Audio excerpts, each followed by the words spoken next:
Well, let's talk about that man. And you were once fined $100,000 for comments against LeBron James, but they won last summer, and you spoke about that. How do you feel about his return to Ohio and the impact that he made there? Yeah, it's great. I mean, look, LeBron James is the best player in basketball, and he can play wherever he wants to play. He made a huge mistake not playing for the Dallas Mavericks, but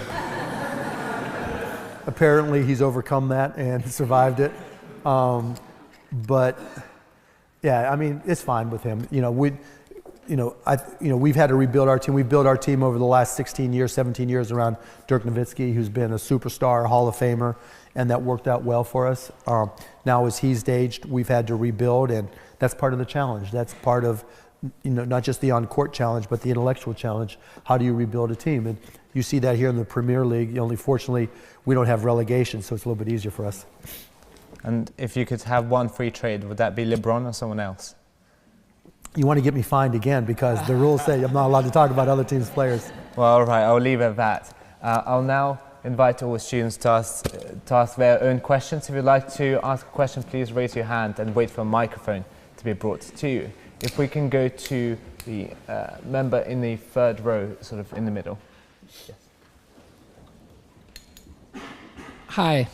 You mentioned a particular slimy experience when you gave money to a senator in Utah, and I just wondered if you could give us a little more light and in-depth explanation on that. So this is when broadcast.com had just gone public, and I thought, there were all kinds of new legislation that was happening as it related to the internet, copyright laws, and because those who were governing didn't really understand the net at the time. So the head of the Senate Judiciary Committee was a senator named Orrin Hatch.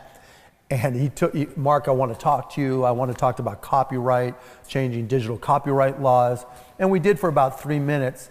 And then he decided he wanted to pitch me on donating to the Utah State Library Committee or something ridiculous, right? And in my, naivete, I was like, okay, this is probably the first step. Give a little money to the library and then work my way in. And no, it just was give a little money to the library, and that was the end of it. And so I actually wrote a blog post. So if you go to blogmaverick.com and search Orrin Hatch, you'll see my whole commentary on it. And I haven't donated a penny to politicians since then.